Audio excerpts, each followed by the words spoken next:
ká ṣọ́ àlàáfíà ara wa ká ṣọ́ àlàáfíà ara wa ẹlẹ́mìí ní pé nǹkan kò ṣeun bọ̀ tí ò dẹ̀ mọ̀ pé àìṣàyẹ̀wò ara nǹkan kan ti ń ṣe lára tí ó mọ̀ súkè for instance nsìn sáìn kan ni pé nǹkan kan ò ṣe dáadáa lára tí ẹ bá ń ṣe súkè tí ẹ kàn máa ṣe súkè nsìn sáìn ni pé nǹkan kan kò ṣe dáadáa lára ẹni tó wáyé pé ó ní àmì pé bp máa ń high jù ó lè fà kó máa ní ẹ̀sùkè ẹni tó bá ní túmọ̀ nínú brain ó lè fà kó ní ẹ̀sùkè ẹni tó yẹ kó ti ní stroke tó àfẹ́ ti side ọpọlọ kan ó lè fà kó máa ní ẹ̀sùkè. Yorùbá Gidi TV. Onílé bí ẹkú lé ẹ̀yin àgbààgbà ẹkú ètò bọ́mọdé bá jí asunkún oúnjẹ àgbà onírìn láìwẹ̀wù ìbà ọlọ́run elédùmarè ìbà àwọn àgbààgbà tó kólé ayé lé lọ́wọ́ ìbà gbogbo ojú tó ń wò mí Ọlákúnlé Fásùgbà ló kọ mi tó ẹjá tún sọ̀rọ̀ díẹ̀ bí àlékún ká lè má gbò bí ẹni owó ẹ̀kún níbi àti mọ́ ń ṣèdánilẹ́kọ̀ọ́ tọ́ra wa sọ́nà lórí kí ló yẹ ká ṣe tí a fi ní àlàáfíà tó pé tí a fi gbáyé ìrọ̀rùn mo wà níbí yìí lónìí pẹ̀lú Baba Alado bá ṣègùn ló bàrìbá ti iléeṣẹ́ Holy Peace Herbal Research Center.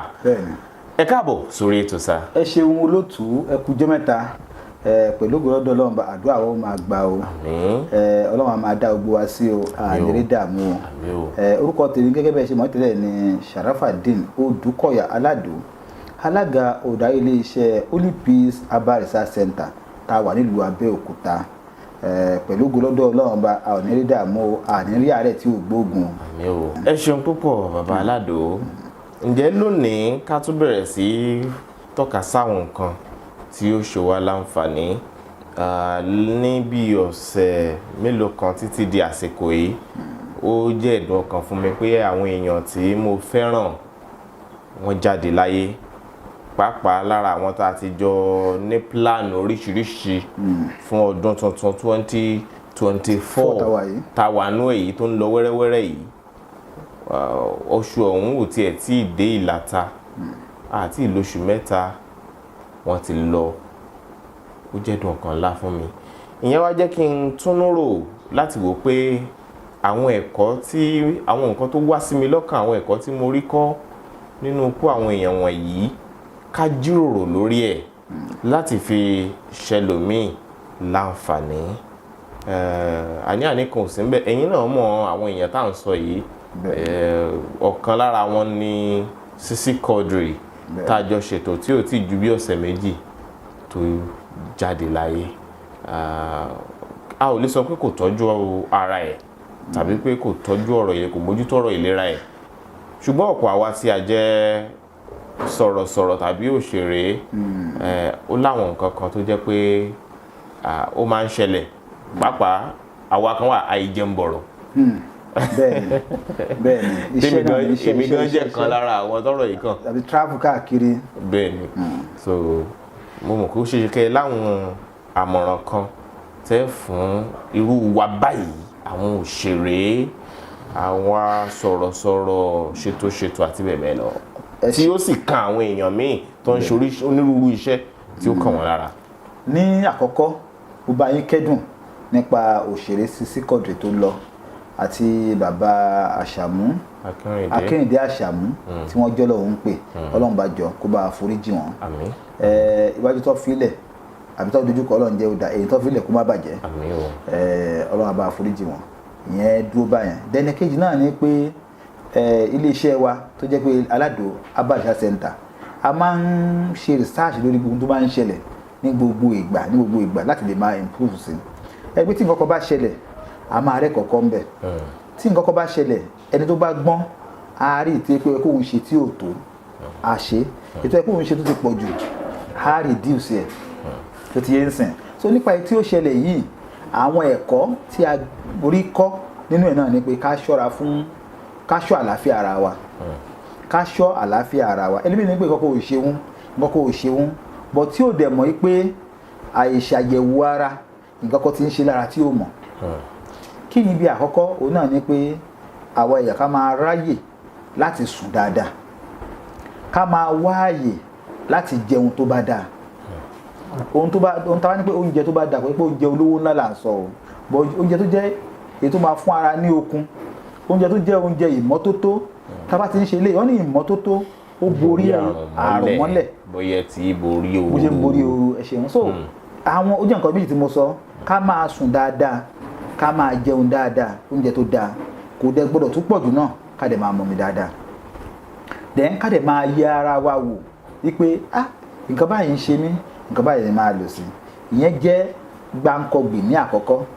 Ní ẹlẹ́ẹ̀kejì tó jẹ́ pé ní tí àwọn iléeṣẹ́ Holy Peace herbal ṣàṣẹ tá a gbé jáde tá a padà rírò, òun náà ni pé àwọn nǹkan kan wà tí a kì í ṣọ́ lára wa, òun náà ni wàhálà àṣekúndórógbó. Mo fẹ́ ṣe léyìí, mo fẹ́ ṣe léyìí, mo fẹ́ ṣe léyìí, mo fẹ́ ṣe léyìí, mo fẹ́ ṣe léyìí tá à ń ṣe yẹn, gbogbo ẹ̀ náà ìkòtò ló wá padà jábọ́ sí. Kó má bàa jábọ́ sí kòtò kíákíá, ní tá a máa ṣe náà ni pé ká máa sinmi, ká dẹ̀ máa ṣọ̀ṣe. Ẹ máa wò ó ní àwọn francophone countries tó máa lọ síbi iṣẹ́ láàárọ̀ tó bá dago méjìlá wọn á ní kó lọ ilé kó lọ sùn, wọ́n máa sùn wákàtí méjì, tó bá di aago mẹ́ta tàbí aago méjì wọ́n á resume ibi iṣẹ́ padà. Bẹ́ẹ̀ náà ọmọ school ó ń ṣẹlẹ̀ ní Togo, ó ń ṣẹlẹ̀ ní àwọn ìlú bòmíì tó yẹ pé àwọn francophone countries bó ṣe bá ń ṣe nìyẹn, wọ́n máa rest lọ́sàn-án. Ẹlòmíì ẹbí ìjọ òní ti sọ wọn ọ̀sán gbẹ̀yìn, ìwọ̀n oorun òru gan tó sùn pé eléyìí aláti ṣọ́ra fún, ó jẹ́ àkọ́kọ́. Àwọn nǹkan míì wà tá à ń ṣe, ẹlòmíì wà ọtí líle ló máa ń mu, bó bá ṣe oògùn fún ọtí náà máa fi rẹ́. Àwọn fizzy food míì tó yẹ pé wọ́n ní chemical tó strong míì tó fi preserve ẹ̀ lẹ́lòmíì máa jẹ. Gbogbo eléyìí àkóbá ló ń ṣe fara. Ẹlòmíì kò jẹ àwọn ewébẹ̀, gbogbo tó ń jẹ chemical ní gbogbo ẹ̀. Àwọn tó lè ṣe chemical yìí irú àwọn tó mu sìgá wọ́n kọ sí lára yìí pé smokers are liable to die young. Wọ́n sọ pé wọ́n wà liable, that means pé àwọn náà fi para wọn. So nípa eléyìí, ẹni mutí, ẹni tó mu sìgá, ẹni tí ò sinmi, gbogbo ẹnikẹ́ni aṣọ́ra fún, torí tó ń ṣe nígboro yìí ó lágbára. Kìtìyé ẹ bá wo àwọn tó yẹ pé àwọn tó ń ṣe eré ìtàgé, àwọn tó ń ṣe gbogbo nǹkan báyẹn, wàhálà tó ń ṣe kò ń ṣe kéré, ìfọkànsí kì í ṣe kéré, because ó ṣe ń kú òǹbí báyìí ló ń bọ́ síbò míì, ó ń kú òǹbí ló ń bọ́ síbò. So nǹkan tó máa rọ ara wa náà ni pé ká gbìyànjú ká fúnra wa ní ìsinmi. Kò sí kí ẹ bá ṣiṣẹ́ o, ẹ gbọ́dọ̀ má ṣiṣẹ́, nítorí pé tí ẹ bá ti ṣiṣẹ́ ó léwu, ṣùgbọ́n tí ẹ bá ń sinmi á lè máa ní agbára, á lè máa ní làákàyè láti ṣiṣẹ́, so láti ráyè ṣiṣẹ́ yẹn dáadáa. Lẹ́yìn yàtọ̀ sí yẹn, àwọn nǹkan míì wà tí pé ó ń fa irú èèyàn ní ẹ̀sùkè for instance nsìn, sáìn kan ni pé nǹkan kan ò ṣe dáadáa lára. tí ẹ bá ń ṣe sùkè, tí ẹ kọ́ máa ṣe sùkè nsìn, sáìn ni pé nǹkan kan kò ṣe dáadáa lára. àwọn kan tó lè fa ẹ̀sùkè tí ẹ bá jẹ oúnjẹ tó bá gbóná jù àbí kí wọn rọ́ọ̀ṣì oúnjẹ jẹ, gbogbo àwọn ìyẹn wọ́n lè fa ẹ̀sùkè. ètò yẹn sìn kí èèyàn fúnra rẹ̀ tó wá kó fẹ́ jẹun sìn yìí, bó ṣe ń jẹ oúnjẹ yẹn kò tí ì sí bó ti jẹ ó ti dé ó sáré kíni kan ó lè fa ẹ̀sùkè. kí ló lè ń fa ni pé ibi iṣan tó wà níbi heart white tó pè ní diaphragm yẹn tó yẹ ń contract tó ń bọ̀ yẹn, iṣẹ́ tó ṣe ni pé ó ń jẹ́ kí heart máa pump. ẹgbẹ́ tí ẹ̀kọ́ máa dákó sí wá ní kó máa tẹ àyà ẹ̀, bọ̀dún tó ń ṣe ni pé Ọlọ́run ti ṣe é tó pé steady síbẹ̀, a máa tẹ heart yẹn, a máa fà sẹ́yìn, jẹ́ pé ẹ mọ iná ẹ̀wìrì táwọn alágbẹ̀dẹ máa ń lò yẹn, bó ṣe ń yó tó ń fa atẹ́gùn jáde ló ń fẹ́ iná. Bẹ́ẹ̀ ni Ọlọ́run ṣe ètò ara wa yìí. So tó bá ti wáyá kí ni a máa ṣiṣẹ́ ṣe, tó bá ti ń ṣiṣẹ́ ṣe ìyẹn a máa mú atẹ́gùn jáde ní ẹnu, a máa mú sáǹdì ẹ̀sùkẹ́ yẹn jáde. So ó ń jásí pé ibi heart yẹn iṣẹ́ yẹn ò pé nìyẹn. ẹni tó wáyé pé ó ní àmì pé BP máa ń high jù, ó lè fà kó máa ní ẹ̀sùkẹ́. ẹni tó bá ní túmọ̀ nínú brain, ó lè fà kó ní ẹ̀sùkẹ́. ẹni tó yẹ kó ti ní stroke tó affect side ọpọlọ kan, ó lè fà kó máa ní ẹ̀sùkẹ́. So tí wọ́n ti wá rí irú àmì báyẹn, àfi kí ọyọ́ ti bọ́ bá wọn ní mímọ̀ pé kí ló máa lò sí. tó bá lè lo nǹkan yẹn sí, á lè correct ẹ̀ ṣe ti yẹn sìn. ṣùgbọ́n púpọ̀ tó máa sábà fà á tí èèyàn bá rest dáadáa, tó bá ti wá lo heart yẹn ní àlòjù débi pé ó ti ní àwọn gbèsè oorun tó ti papọ̀ sí lára. So tó wá padà á rí báyìí, tẹ́sí pé bá ti wá pọ̀ jù, heart yẹn lè ní problem tí ó bá yẹ ti rí àwọn tó máa ṣe ètò lórí ẹ̀. So nípa báyìí ká ṣọ́ oúnjẹ tá à ń jẹ, ká má jẹ oúnjẹ tó bá gbóná jù, ká ṣọ́ oúnjẹ tá à ń jẹ, ká má rush jẹun. Ẹni bóyá ń jẹun báyìí kò tí ì sinmi orí ìdúró ti ń jẹun, ẹ tó lọ síbi iṣẹ́ ń sìn ó ń gbé nínú mọ́tò tí gbé ń jẹun bóyá ń bọ́ lọ bẹ́ẹ̀ sẹ́nu iṣẹ́, gbogbo nǹkan báyẹn kò jẹ́ kí ọkàn ó ní ìsinmi. So ìsinmi ó ṣe pàtàkì fún ara wa láti lè jẹ́ kí a gùn ní ẹ̀mí. So pẹ̀lú ògbólọ́dọ̀ Ọlọ́run á ṣàánú gbogbo wa o. Àmín. Àìsàn kan wà tí ó ti wá fẹ́ pọ̀ nígboro báyìí, àìsàn yẹn náà ń pè ní high blood pressure. Ọmọ kékeré gan ti ní BP báyìí o. Ayé àtijọ́ ni fáwọn àgbàlagbà ni wọ́n lẹ́jẹ̀ ríru. Ṣé rẹ́mẹ́dì kan wà táwọn yẹn lè máa lò nínú ilé? Yes. Àti àwọn advice tí ẹ bá fáwọn èèyàn lórí ẹ̀. Àwọn àkọ́kọ́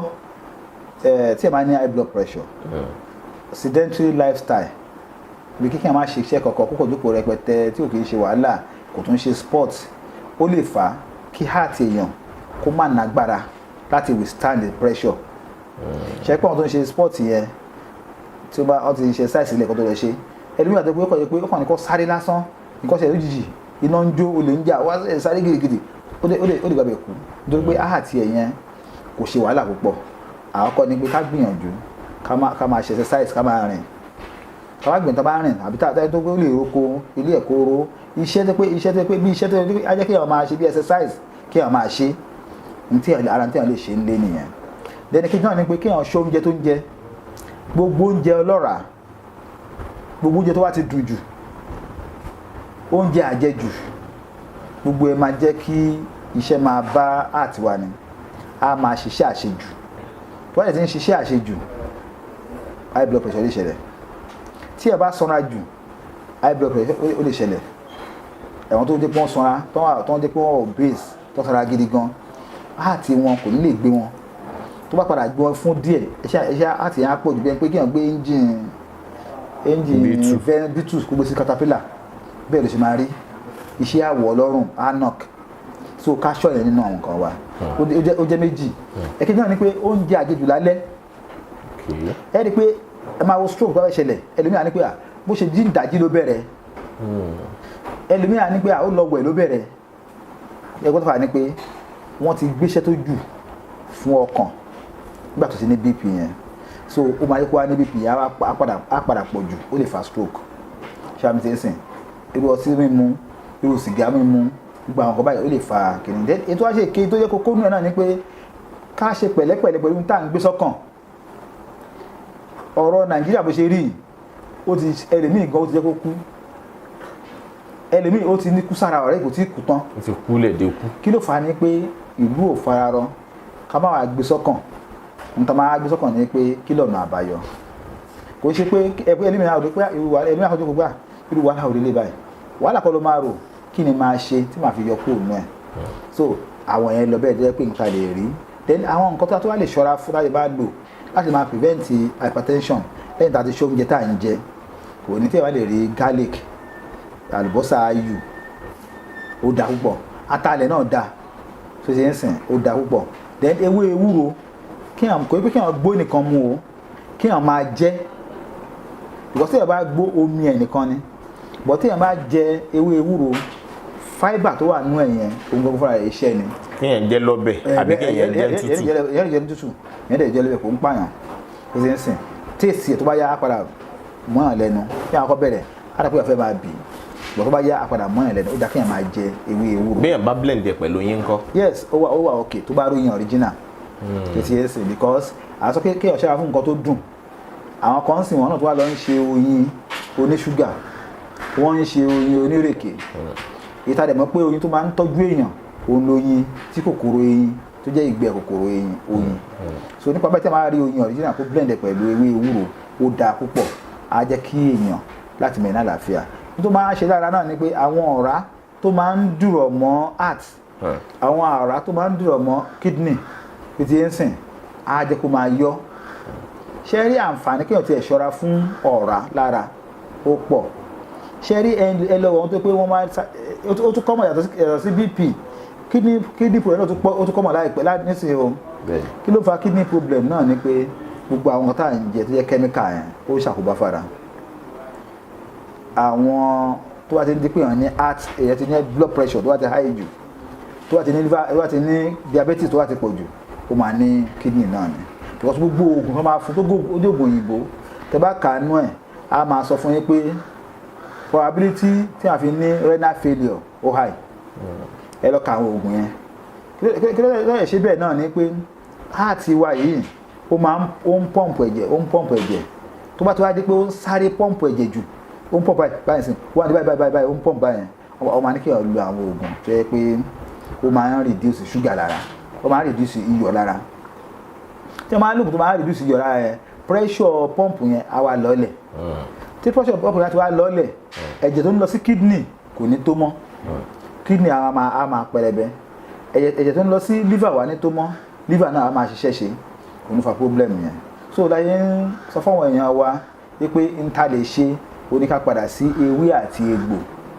ṣe rí ewé àti egbò ó ní àǹfààní púpọ̀ kò dẹ̀ ní side effect pé á tún ba nǹkan míì jẹ́ lára àwọn tó wà nílùú òkèèrè tó jẹ́ onímọ̀ gbogbo nǹkan pátá wọ́n ti ń padà sí oògùn ìbílẹ̀ òun ni ó lè ràn wá lọ́wọ́ níbi tá a bá dé yìí nítorí pé ikú ọ̀wọ̀wọ̀ tó ń ṣẹlẹ̀ blood pressure ló ń fà then ẹ wá sọ pé ó tún máa ń ṣe àwọn ọmọ kéékèèké náà ọmọ kí lọmọ kéékèèké ń lò mo ti rí ọmọ tí wọ́n bí tán ní ó ní diabetes wọ́n bí tó ní diabetes mo ti rí ọmọ kéékèèké tó wọ 10 years tó kúkú diabetes ṣáàmì ti yẹn sìn so kí ló ń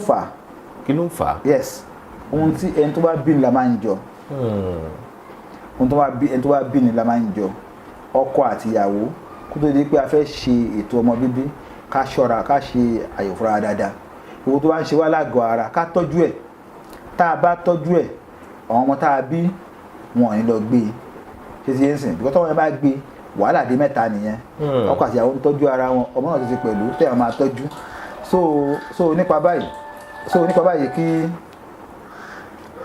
ká ṣọ́ ohun tí à ń jẹ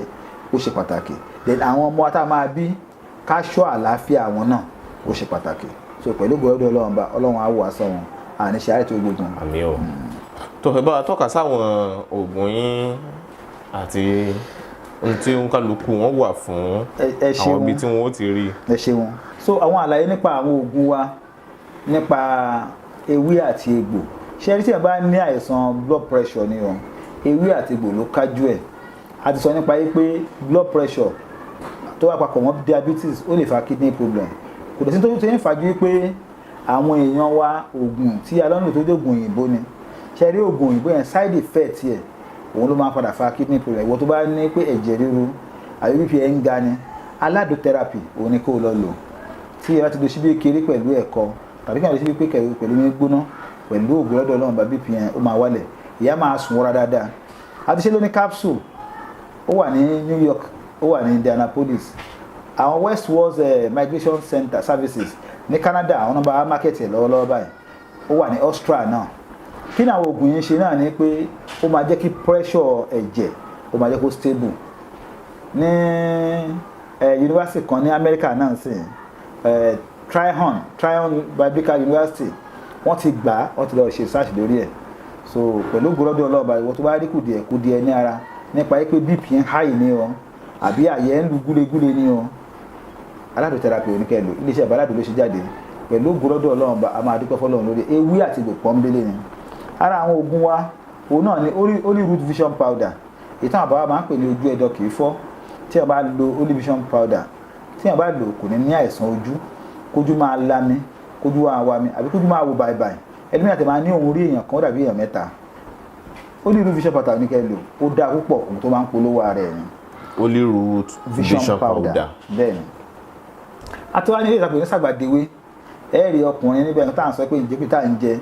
tí yẹn bá rí malt á mú tó rí minerals á mú ẹni bóyá mu minerals yẹn tó bá tó kọ́ bọ̀ ń wá meat pie wọn àti fi sórí ẹ̀ gbogbo ilé máa ṣẹ̀gẹ̀ sára ni kò wá ń jẹ́ kí kò ní heat digestion sàgbàdéwé oníkàlò fún tí yẹn bá lò á lọ sí toilet ní wọ́ọ́rọ́wọ́ á yà gbọ́ àwọn kìnìún yẹn kúrò á jẹ́ kí yẹn ò lálàáfíà egbò yẹn máa nà èèyàn dẹ̀ wà lákọ capsule lòun aṣọ ní capsule náà a ti ṣe olómi ẹ̀ náà ó dáa ilé yà pé ní HPLD veins HPLD veins yìí ó máa ń ṣiṣẹ́ fún iṣan ara àgà iṣan ẹsẹ̀ tí èèyàn bá ní ẹsẹ̀ tó wáyé pé ẹsẹ̀ á máa ṣẹlẹ̀ kọ́nà lójijì àbí kí èèyàn máa rìn kẹsẹ̀ má dùn nílẹ̀ kó máa rìn tàgétàgé HPLD veins yìí la ṣe fún ó dá púpọ̀ nítorí pé oògùn àwọn ìbàrìbá ni wọ́n ní ìbàrìbá ọkàn ní àìsàn ẹsẹ̀ nítorí pé wọ́n máa ń rìn púpọ̀ láàrin oko wọn bẹ́ẹ̀ ni. èwo ni àwọn tó bá ní arthritis èwo ni. òun náà ni lego mixture àti HP vein àti magic ointment lọ́wọ́ fún àwọn tó bá ní rheumatism àti arthritis. So tí wọ́n bá lò ó máa boost calcium eléyìí tó bá ṣe ni pé calcium ni ó wà nínú ẹ̀ ó jẹ́ natural medicine ni wáyé pé ó contain calcium some nutrients bẹ́ẹ̀ ó máa yẹ kí calcium ara wọn kó wà okay then lego herbal mixture ó máa yẹ kí ẹ̀jẹ̀ ó flow dáadáa òun náà máa ní kí wọ́n lò pẹ̀lú ẹ̀ àtúwá ní ètò àpè ní hemotrit lélẹ́yìí tó máa ń ṣiṣẹ́ fún ẹ̀jẹ̀ ẹ rí i pé ẹlòmíì tó yẹ pé ẹ̀jẹ̀ bíi leukemia wà níbẹ̀ ìdọ̀tí wà nínú ẹ̀jẹ̀ àbó rí pé ẹ̀jẹ̀ kì í tètè clot ẹlòmíì náà tó wà tó yẹ pé ẹ̀jẹ̀ tó ní iron tó wà ní ọ̀tọ̀ nǹkan láì ṣe hemotrit yìí tí a bẹ̀rẹ̀ sí ní lò tíì ni tí a ti bu díẹ̀ sínú ní gbóná tó bá ti pò ó máa yọ a bẹ̀rẹ̀ sí máa mú ó máa ń boost ẹ̀jẹ̀ tó wà lára ó máa ń jẹ́ kí immune system ara yẹn kó pọ̀ dáadáa hemotrit powder nìyẹn a ṣe abioticin eléyìí fún virus àti bacteria ó máa ń pa ẹ́ ní àìsàn tó bá wà lára tó bá jẹ́ pé bacteria ni tí a bá fẹ́ lò ó tí ẹ fún yàrá rí pé ara ń yún un ni o ara ń já oúnjẹ ni àbó ń tọ̀ ó ń tà òun ni o ẹbí yìí àti ẹ̀rọ ní pé òun rí egbò bí ewo ó wà lórí nǹkan ọmọkùnrin òun ẹ̀rọ obìnrin míì abẹ́ ẹ̀ báyìí ewo ló bá rí gbogbo ẹ̀ ilé ní kíkà lọ lò àní ṣe àárẹ̀ tí ò gbóògùn. àmì o. a tún wá ní osconto capsule oògùn tó máa ń fọ ìrírí inú ẹ̀yìn ríro ẹ̀yìn dídùn inú kíkùn àbí kí àwọn ní constipation kó má rí gbọ̀sẹ̀ ṣe ẹlòmíì àmọ́ àti ẹ̀ṣàkó láàrin àwọn ọ̀rẹ́ á ní à ìmọ̀ ní tètè yàgbẹ́ ń tèmi jẹ́mẹ́jẹ́mẹ́jọ ni máa ń yàgbẹ́ aburú ni o osconto capsule ẹ̀yẹ ká lò àṣẹ ló ní mi àṣẹ ló ní hóró olómi tó dá fáwọn obìnrin tí nǹkan oṣù ọ̀bá yọ dáadáa tó yẹ pé nǹkan oṣù yẹn ó ṣe ségesège ó dá fún obìnrin tó yẹ pé tó yẹ wọ menopause tábẹ̀ sí ní lò kò ní jẹ́ kí èrí yẹn kó máa dó lára ẹ̀ ó lè máa ṣe jẹ́ kó máa lè máa release estrogen ó dá púpọ̀ ní ara àwọn òkúta ṣe nìyẹn a ṣe organic organ a ṣe sugarless therapy tó yẹ pé ó dá fún ẹrú organic organ yìí tí a bá ní hepatitis òun tó ti polówó ara ẹ̀ ni àwọn kan ti wá ní pé òun nìkan kan máa ṣe fáwọn ń sìn nílùú Amẹ́ríkà nígbà tí wọ́n ẹni tó lò ta sọ́njọ́ sí lórí kínní wọ́n wá padà pé ẹni yẹn wọ́n padà pé tí ẹnìkan mú pé ní ìwé àpè lórí studio program wọ́n wá padà pé ẹni yẹn nígbà táwọn wá lò pé kínní yẹn máa dà lẹ́yìn ìgbà yẹn kó bá òde ní skul yẹn ó lọ skul ní kò sí kínní yẹn mọ́ wọ́n wá ní ká máa ṣe òun nìkan fáwọn ó ní ká máa ṣe òun nìkan fáwọn organic organ fún hepatitis B àti bladder stone ó dáa fún ó ṣiṣẹ́ fún àdẹ̀ ní àwọn tó confam lórí ẹ̀ àdẹ̀ àwọn ilé iṣẹ́ tó ní pé òun nìkan ní ká ṣe fáwọn ọ̀hún sí pọ́n wọn ní ìdí ẹ̀ so pẹ̀lú ògbólọ́dọ̀ ewé ìbílẹ̀ kò wá dó ó ti kó omi tá a fi sí o ó ń tẹ̀síwájú ó ń tẹ̀síwájú sugarless tí a bá ní àìsàn ìtọ̀ ṣúgà tí ṣúgà bá pọ̀ lára eléyìí o tí ṣúgà bá pọ̀ lára tó pé pancreas onítọ̀wọ̀ ti bàjẹ́ nínú bọ̀ tó bá ti bàjẹ́ tó ti bẹ̀rẹ̀ sí gba insulin injection eléyìí ò kà mọ́ ṣùgbọ́n tó pé wọ́n ṣe ní ṣúgà tó pé type 2 diabetes ni kó lọ lò ó ń polówó rẹ̀ á hìlì pancreas yẹn á dẹ̀ máa produce insulin padà ògùn tó wọ̀nyàn ti fọ́ sí ni ẹ wá wò tí mo mú dání yìí o ògbóǹtarìgì oògùn rẹ o aládò bitters àwọn oògùn bàbá tiwa ni oògùn yìí tó ṣiṣẹ́ fún náà ni pé fún ẹ̀yìn dídùn jẹ̀díjẹ̀dí àti inú kíkùn jẹ̀díjẹ̀dí ẹ̀yìn dídùn àti inú kíkùn ẹlẹ́lómi ọkùnrin mi adóṣègbè ọ̀rẹ́ ẹ̀ báyìí inú adé máa kùn bẹ́ẹ̀ ni pé bọ́ǹbù fẹ́ ya ilé ìdíkẹ́ lọ lò ọkùnrin mi máa ti ẹ̀ ń tijú ni pé ọ̀nípa kí ló ń ṣe ẹ̀ńtà ló ń kùn kò fẹ́ sọ̀rọ̀ nígbà inú ẹ̀ ló ń kùn ẹlòmíà kan máa yaṣó ni sáá ní gbogbo ìgbà ẹlòmíì bó ṣe ń fi ìdí yaṣó ló tún fẹnu yaṣó bó ṣe ń mí báyìí òórùn burúkú lọ́wọ́ jáde ń bẹ̀ aládò bitters oníkẹ́jẹ́ ká lọ ra o pẹ̀lú ògbólọ́dọ̀ Ọlọ́run ba àárẹ̀ tí ò gbóògùn ní ṣe wá o ẹ wá jẹ́ ká lọ mọ̀ pé díẹ̀díẹ̀ ni àárẹ̀ máa ń bẹ̀rẹ̀ o díẹ̀díẹ̀ ni àárẹ̀ máa ń bẹ̀rẹ̀ ẹ jẹ́ ká kára mọ́ra o aládò bitters àti ṣe jáde báyìí ìjọba ti fòun tẹ̀ sí so ẹ̀yin tí ẹ̀ ń gbọ́ mi nílé ẹ má yẹ ká bọ́ra wa pa o ẹ má yẹ ká tán ara wa o ewé àti egbò òun jẹ́ kí ká fara sí iléeṣẹ́ aládò herbal research center a dúró a dẹ̀ ń ṣe research nílé iṣẹ́ yìí lójoojúmọ́ à ń gbìyànjú à ń progress sí pé àwọn èèyàn rí pé bẹ́ẹ̀ ló ṣe rí àwọn tó wà lókè òkun wọ́n ti ń gba ògùn wa wọ́n ti ń bá wa tà àwọn tó wé researchers tó tún jù wá lọ ní Amẹ́ríkà wọ́n ti gba àwọn ògùn wa kankan sìn tó dẹ̀ ń ṣe lórí ẹ̀ tó yẹ pé nígbà tó bá yá àwọn fúnra wọn fẹ́ ṣe sí ògùn tó máa modernize ṣùgbọ́n àwa ọkọ̀ ṣùgbọ́n àṣà ń dúpẹ́ pé ní ilẹ̀ Nàìjíríà yìí nílẹ̀ Áfíríkà yìí ewé àti egbò ó ti bẹ̀rẹ̀ sí ní relevant ìwọ tó bá ní kùdẹ̀kùdẹ̀ ní ara yọjú sí wa pẹ̀lú ògo lọ́dọ̀ Ọlọ́run báyìí gbà pé Ọlọ́run dá ewé àti egbò ó dá fún wa ni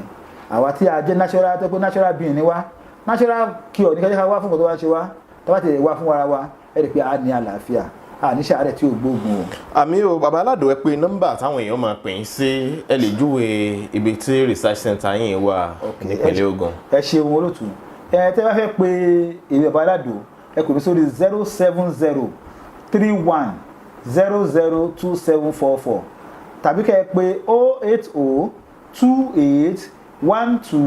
08028121088 research center wà nílùú Nàìjíríà nílùú Abẹ́òkúta a wà ní Baba Alado close ní Ọpẹ́ Olúwa Ìta Ọ̀ṣìn lọ́nà Òkè Àtà nílùú Abẹ́òkúta number 4 Baba Alado close Ọpẹ́ Olúwa Ìta Ọ̀ṣìn ní Ìta Ọ̀ṣìn nílùú Abẹ́òkúta a ní farm tá a gbin àwọn egbò tá à ń lò tá a fi ń dáko sí ní ìlú Alábàtà nílùú Abẹ́òkúta náà ẹ rí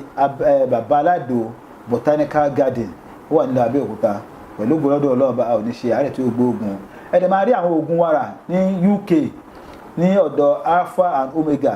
ní Austin Market ẹ ra oògùn wàrà ń bẹ̀ ẹ tún máa rí ní Manchester lọ́dọ̀ Mr.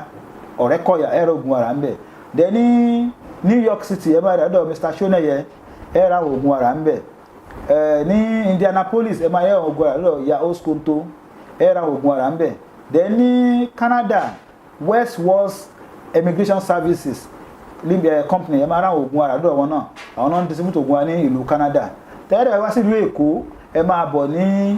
Jọlá Oṣó bus stop ní Matogun ní Òkè Àró ẹ ra oògùn wàrà ń bẹ̀ àbí kẹ́ ẹ lọ sí Ẹgbẹ́